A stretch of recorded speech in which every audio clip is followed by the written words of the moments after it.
Hey everybody, it's Ben here, founder of MakeBad, a platform teaching individuals and companies how to build custom software workflows and tools without writing code. This show explores the people behind the no-code tools and the stories of folks using them to automate work and launch companies. I'm here with Nirman Dave from Obviously.ai.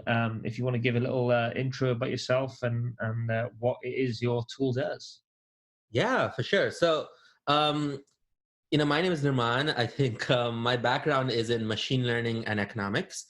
And a couple of years back, I was actually working at a startup in San Francisco, and we were about 70-ish people at the time. And I was the only data science person at the company. So what used to happen was a lot of non-tech business analysts and marketing analysts, these guys would come up to me and they would ask me questions around data. So something as simple as, tell me who are our top 100 customers, to something more complex like, tell me which customers are likely to cancel. And every time they asked me this question, I had to go out and build a small machine learning model that would do the process and give them the results back. And then they would come up to me with follow-up questions, right? And the problem was that it kind of took me away from the job I was actually supposed to be doing. And that's where the light bulb went up, which was like, why is it that these non-tech business users, they're the ones asking questions, but the tools are made for technical people like myself? So can we build a tool that's incredibly easy to use, doesn't require a background in programming, and can be used by anyone to do machine learning predictions without writing code? So that's where the idea really started. And today, the company is called Obviously.ai, and we're a no-code data science platform for business users. So typically, all you have to do is plug in your data source. So upload your CSV file with your customers and info on it, and then you get a Google-like search bar to ask questions in it. So you can literally say, "Tell me which customers are likely to buy again in the next 1 month," and our technology will automatically understand what you're asking, find the right data, and give you the prediction result back by building a machine learning model on the fly. So that's basically what the tool does. Awesome. So how does it work? Obviously, I'm not expecting you to tell us all the details, but sort of as a high level, is it a bunch of machine learning components, if you call them that, that sort of sit together in one place, and it just the search sort of runs Right. across a few of those, or how does that work? Yeah, great question. So typically for a good machine learning algorithm to work, one of the most important thing is that the algorithm needs to have a series of settings, right? And once you get the settings right, it will do the job very well. So think of it as kind of like having multiple different knobs, and you got to just kind of change each knob, and you got to tweak each knob. And until you get the positioning right, the machine doesn't work, right? So think of it that way. So technically, the way Obviously AI works is once you put in your data, we have a series of 8 different algorithms, and it takes those 8 different algorithms and runs all of them with hundreds of different settings, right? And then it picks the one that gives the highest accuracy. So typically what it's doing is it's taking a vanilla algorithm, customizing it for your data set, and then using that algorithm to make a prediction. Awesome. And then what do you see people do with those predictions? Do they tend to then need their other tools to like do stuff, or is it more just, I suppose it's more of a, okay, here's the data, now go off and like put some actionable steps in place with your Yeah, customers and things like that? yeah. It's a great question again. I think so. There are 3 parts to it. So the first part often is people coming in and bringing in the data, and that's kind of where they kind of structure the data. They figure out what they want to put in the data set, stuff like that. The second part is where they put the data into our system and say, here's my data set, give me a prediction for X, right? And then our system will automatically build the algorithm, give them the prediction back. And the third step is where they take action on the results. Where we primarily focus on is the second step, which is once you bring in the data, we'll give you the algorithm that gives the prediction, and then you can do actions on the predictions itself. So that's kind of been our focus technically. And we're now trying to figure out ways in which we can go into different avenues to really double down on the entire process itself. But so typically our focus has been this one. In terms of who uses it and what do they use it for, we've had a little over 1,000 users on Obviously.ai today, and these people come from very different industries. Typically what we see is industries like marketing, industries like retail, industries like e-commerce. These are the industries that really shine up, where what they do is they have specific customer data that is individual data for each customers, and they bring that to understand their customers better. So often they predict churn, which is who is likely to cancel. They predict net promoter score, likelihood of conversion, and likelihood of buying again. So these are the typical kind of things that we see often come up. But also, to be very creative, we've also seen microloan startups, which kind of use us to predict who is likely to pay the bills on time. We've seen multiple different things, insurance startups that are predicting which healthcare plan people are going to go on. So people can be as creative as they want, but typically this is kind of where the audience generally comes from. Yeah, so I suppose you sort of assumed that people were going to use this for their current customers and then helping them keep those customers, but actually some people are using this for prospective customers and figuring out, are they the right customers for us? Can we help service them and things like that? So how does that fit in? Is it just, I guess, someone would have a questionnaire of some sort and then use that to plug their data through, obviously AI, and then they figure themselves? Yeah, exactly. So typically what we see is, first of all, people bring in historical data, right? So this is data sets about their customers that have already converted, for example. So they bring in this historical data, they make a prediction on Obviously AI.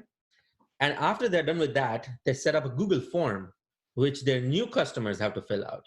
And this Google form has questions that are similar to the ones in historical data set, like, what city are you from? What's your use case? Yeah. And then some of them also use Zapier to connect the outcome of their Google spreadsheet, or the Google form, to our API and say, okay, now this is the new person that came in and these are the answers that they've given. Given these answers, what's the likelihood of conversion score for this person? So that's a kind of very interesting workflow that we've seen people do more often. Is they build a prediction on Obviously AI, then they build out a questionnaire form for the new customers. And as new customers answer that question, for every customer, they have a sense of the likelihood of conversion. Oh, interesting. Yeah, maybe we should do that with MakePad then and see what other things people are looking to build and whether they're likely to be a good customer for MakePad and MakePad is right for them. Maybe that's an interesting use case. We should do a tutorial as well. Absolutely. So with machine learning, I feel like it's one of those like worlds that I know very little about, and I would butcher it if I was ever going to sort of talk about it too much. So what do you think? What do you think NoCode and machine learning, like sort of pairing up together, what would that do for broadening the kinds of jobs people do in machine learning? So I think one of the typical things is, but if you look at the scenario today in the world, the biggest thing is that machine learning is it is very complicated, right? Even though it's kind of thrown around everywhere, everyone claims to be doing it in some way or the other. At the core, teaching a computer about real life data can be very complicated. And so typically what happens is, mostly when you are a non-tech person at a company and you want to make a data-driven decision, right? You want to make decisions for the business that are really well. You want to make decisions for your customers that can be highly impactful. And you often use data for that, right? So what we typically see is that these business users often kind of care about getting to the decision. And their professional skill set is in being creative with the kind of decisions they could make. And because machine learning is so inaccessible, because it is so complicated to do, they often have to depend on other people to get the questions answered. So one of the key kind of change in the world that we'll likely see with no-code machine learning coming into the picture is it'll enable these business users to focus on what they are doing really well, which is being creative, rather than waiting on other people to build an algorithm, kind of get into the weeds of how the algorithm works, stuff like that. Funny enough, technically nowadays we've seen some business analysts trying to learn machine learning themselves when they have no background in programming or math. And it can get very complicated very fast. And that becomes a little bit of challenging moving forward. So that's one of the key changes that you're going to see on the creative side, on the business side, which allows people to be more creative. On the machine learning side itself, another key changes that you'll see is a lot of engineers that are into machine learning, when they're typically hired, they're hired to work on some really exciting projects.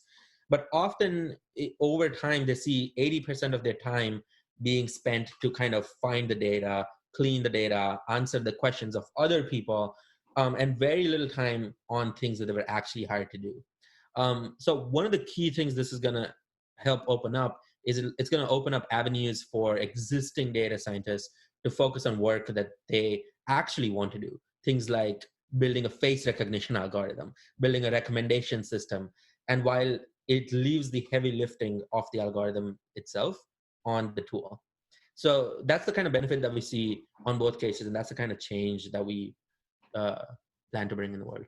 Yeah, I think it's so interesting to see the similarities between different tools and the no-code space in general, in that I think we're all trying to remove the boring work, right? We're all trying to remove the clunky, repetitive tasks that anyone has to do. And like you said, there's people go into a job to do the most interesting parts of that job. People don't necessarily go and be an engineer to have to spin up the basic login system every time and like all these basic things. They want to do the cool things that push like 20% of the stuff at the end. So I think there's a lot of things to be said about like how these tools just push you and get you that 80% of the way there a lot quicker and a lot easier, so that you can focus on being more creative. But yeah, I think we need to like shout out about this a lot more to a lot more people and do it that way. Yeah, exactly. And think of it this way, right? Typically what we see on an average size company is 80% of the employees are employees that are doing kind of everyday tasks, right? So these are business users making business decisions, analysts trying to figure out data and, build models and trying to really figure out how it works. And then there's the 10%, which is kind of the leadership of the business. And the rest 10% is often kind of on the research team and research side of things. And what we see in this research side of things is that often in the company, only 10%, which is the research group, often does quote unquote cool stuff, often runs quote unquote new experiments, right? Everyone else is kind of doing the same thing over and over again. Yeah. So one of the key things this kind of change brings in, and this is just a key thing for no code along with no code machine learning, is imagine if everyone in your company had the freedom to run more experiments. Imagine if everyone in your company had the freedom to be able to be more creative and do it faster, right? So this is kind of where the no-code tools come in, where it helps you automate and helps you do the kind of like mundane stuff faster without you being too involved in the code. So you can focus on being more creative. So that's the kind of thought process that we come from, is kind of enabling that 80% chunk of the company to run more experiments, to be more creative and not worry about the coding side of things. Yeah, definitely. Yeah, so funny to see that it is all the same sort of talking with similar tools. It's awesome that everyone's inadvertently pushing for the same things, and I think we've all seen our fair share of uncreative work that we're going to do our best to push that forward. Yeah. What are some things in machine learning that are a lot less complicated than most people think? Machine learning that are a lot more complicated than most people think. Typically, a lot of people believe that. So one of the classic examples is, I want to predict if if this image is a cat or dog, for example, and this is just machine learning in general. And often a lot of people believe that, okay, I can put in a neural network and that's going to do the job. And because neural networks are so commonly referred to, a lot of people believe that the algorithm is the one that does the job well, right? So picking the right algorithm is half the battle. Yeah. In reality, what it happens is that it's actually the algorithm. Once you pick the algorithm, there has to be a human being that has to sit down and manually kind of tweak every setting of the algorithm. So think of an algorithm setting as kind of driving a plane, right? When you're driving a plane or flying a plane, you basically have so many different buttons and so many different knobs, and you just have to get the right combination for the plane to be at a steady speed. So that's exactly what you're looking to do when you're doing machine learning. There's so many settings, there's so many different knobs, and you have to just get the right combination for it to work really well. And that's the piece that a lot of people don't really often see on surface, is because that's the thing that an engineer has to sit down and keep doing manually. Yeah. So what you see on surface is, oh, there's a neural network that predicted X. But really, if you look at the neural network, it's about getting the right combination of the settings. And so that's something that we often don't see a lot of people getting into the depths of. Um, so one of the key challenges of no-code machine learning for us when we started was, how do we automate that process? How do we automate the process of getting the right setting combinations without the user being too involved? And that's kind of one of the key changes that we're bringing in that enables people to do no-code machine learning. Yeah, and is part of that just the product, or is it more of a documentation and educations piece, or? Yeah, I think it's both. So there's a higher level documentation and education piece that you can kind of see around on the internet. But there's also kind of the product piece where we have tweaked certain things that enable us to do it much faster than otherwise. So typically a process that would take a couple of hours, if you were to do it automatically, we could do it in less than a minute. And basically that's the product piece where it enables us to build a differentiation than just the overall education. Awesome. Mhm. Yeah, we need to play around with a lot more of these things, and looking forward to doing that. You wrote a post recently that was it the 5 no code predictions, data science predictions for the 2020s. Mhm. Could you walk us through some of those? Yeah, for sure. So let me bring that up and kind of go into that. Um, so you were talking about the post we did, I'd say around in January, Yeah. around 2020s. Got it. So this is something that typically well, we were looking at just generally around how no code is affecting different industries. And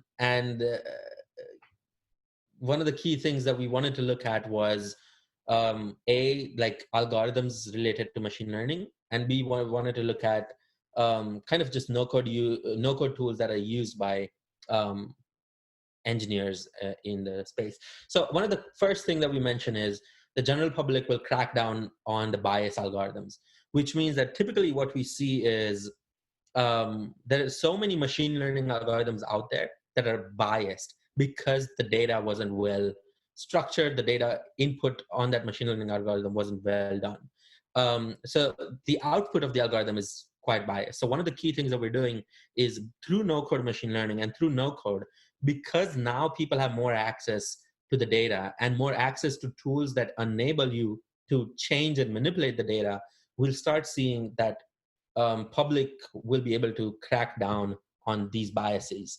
Because there's no code machine learning tools available, um, users can understand what machine learning means, users can understand and play around with their data, and with that combination they'll be able to figure out how to decrease bias in building models. So say for example something like Obviously.ai, let's say you upload a data set of customers that are only male, and you upload that customer data on Obviously.ai, will quickly start seeing bias. And as a non-tech user, you'll be able to recognize it and you'll be able to change it and say, hey, this is what I should be doing in order to avoid it. So that's one of the key changes that we think when we think of no-code tools bringing into the picture for machine learning. The second thing is roles and responsibilities change, which is something that I touched on briefly, which was now that you as a quote unquote business analyst has the ability to do no code machine learning, how is your role going to change, right? So now your role is going to be more on the creative side. What we typically believe is we'll see roles such as user scientist coming in more often, which is basically an individual that focuses on experimenting with user personas to get to a better output. So for example, a user scientist would be someone that would say, hey, I want to experiment with this persona and see their likelihood of cancel. I want to experiment with this persona and see their likelihood of buying again, and da da da da da. So this is a user-centric person that runs experiments for personas, and they'll be able to do that because of no-code machine learning tools that's on their toolkit. And they'll be able to do that fast. Typically, you cannot do that today because if for every experiment you have to run, you have to wait for a couple of months on an engineer who will give you the results. And getting follow-up answers to that is going to be more difficult. So that's one of the key things that we'll see change as well. And then one of the key things we hope to see as well is the third point around SQL queries disappearing, which ties into the first piece of often people have a lot of data, especially on the databases, but they have to write complex code to extract that data. Typically with natural language coming into machine learning, that piece will be automated. So that's one of the key process. And the next two things are more around how the process of machine learning will become. So think about it this way. Today, machine learning is very non-collaborative, meaning it's something where you have an idea you want to predict, you go to a data scientist, they make the prediction, they give you the results back, and then you present it to the teams. That takes overall about a month of it's a long project. It takes about a month. But imagine if you're doing a KPI meeting in your company. And in the meeting, you have this big screen, and on the screen, you pull up this software and you say, okay, let's run a couple of predictions right now. And let's see what are the typical type of actions we want to take. That's the kind of future that we'll see with machine learning, because the process will become more collaborative. It'll become like, think of it as kind of, any kind of BI tool that you've seen out there, which is a bunch of graphs, a bunch of data visualization that you can just pull up on the screen. Similarly, we'll see machine learning predictions being able to be something that anyone can do while they're in a meeting and talk about it and kind of take actions on it. So we'll see a lot of collaboration piece coming in as well. So these are the kind of predictions that we've made based on how we think the industry with no-code machine learning is going to change. Yeah, no, it's definitely interesting. Do you think that sort of the introduction of these no-code tools that help you move further, and you talked about the roles and responsibilities changing, do you think that roles maybe in just data science or even in a lot more specialized industries even become even more specialized, so that the bar is almost increasing all the time, maybe in leaps and bounds, because a lot of people could access, like I could technically now go to Obviously.ai and start running some machine learning data predictions, and I could do like a base layer of that. Do you think then that sort of pushes people to become way more specialist in that sense? Exactly. It's like, think about it this way. For example, if a data scientist who spends about 80% of their time trying to answer questions for other people now doesn't have to do that because the non-tech business user can answer their own questions, it frees up this person to be able to get specialized in one particular aspect of machine learning. So that's one way to think of it. Second way to think of it is the business user themselves can now specialize in running experiments for a very specific type of industry, for a very specific type of persona, and can know that industry really well based on the experiments that they run. So exactly as you mentioned, it'll open up gates for people to be more specialized. Yeah, definitely. Yeah, I definitely agree. So what do you think is next for Obviously? Where are we going to see you going? So I think one of the first key challenge is where we are today in terms of where we want to be next, kind of moving forward.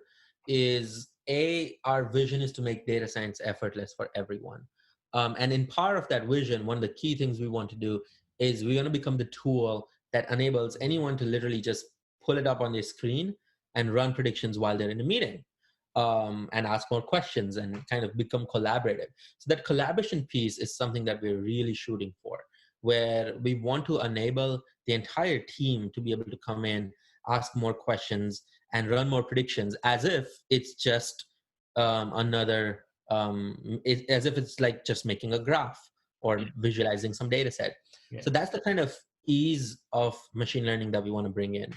To do that, we're taking a couple of steps, right? So we're taking a couple of steps on the product.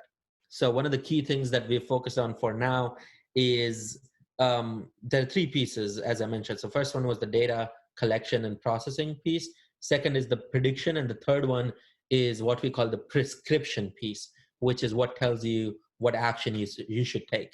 So now that we are perfecting the second piece, which is the prediction piece, once we hit that, we'll be looking to advance into the two other segments, which is kind of data collection piece. And one of the things that we've already done for that is build out something called a data store, which is like an app store for data sets. Okay. Um, and the second thing we're going to be doing with something like prescriptive piece is we'll now be moving forward and connecting with other tools like Zapier and Bubble that you kind of people are pretty much used to seeing, to say, okay, if this prediction happens, automatically take this action. So those are the kind of process that we have moving forward. Where eventually, what we want to do is we want to make the entire process end to end for data science incredibly easy to use. Oh yeah, that'd be amazing to see the sort of actions taken. Do you think there's I mean, the only sort of data science site that I'm quite aware of is Kaggle, and they have like they've got data sets on there. So I completely get that there's like an app store component would be really interesting. Is there going to be any challenges and things like that that you're going to start hosting, or is there anything like that, the community aspect where we can? Because I see a lot of companies like Mhm. Webflow, for example, who have built their own tool and then they almost don't even realize the power of it until it's in the hands of the community, and then the community Right. push it so far that they see different use cases and all sorts of things like that. So I wonder if that's something you're thinking about doing and using the power of the community. Absolutely. And I think one of the key things we've already started doing is engaging people over our Twitter community, which is very vocal and very connected in the space. So that's kind of where we are starting at. But eventually, as we go down the line, we want to kind of build out this community where people are asking about different predictions they're making, they're sharing the insights that they're getting, kind of collaborating on it. So that's kind of the goal that we'll be going through. But I think for now, the community is starting at Twitter. So, for example, very recently, we asked everyone on our Twitter what they would like to see in a playbook that we're writing, in a playbook of machine learning. What is it that they would like to see? And we got a really good response in terms of people who are kind of giving suggestions, that were giving ideas. And what it really tells us is, whatever we do from now on will be driven by the user a lot. And that's something that we're shooting to do. So our starting point is Twitter, and obviously we'll expand from there on. Awesome. Well, we're looking forward to seeing that. Is there anything else you'd like to promote to the community today? Yeah, I mean, so I would love to kind of just give a shout out to our Twitter, and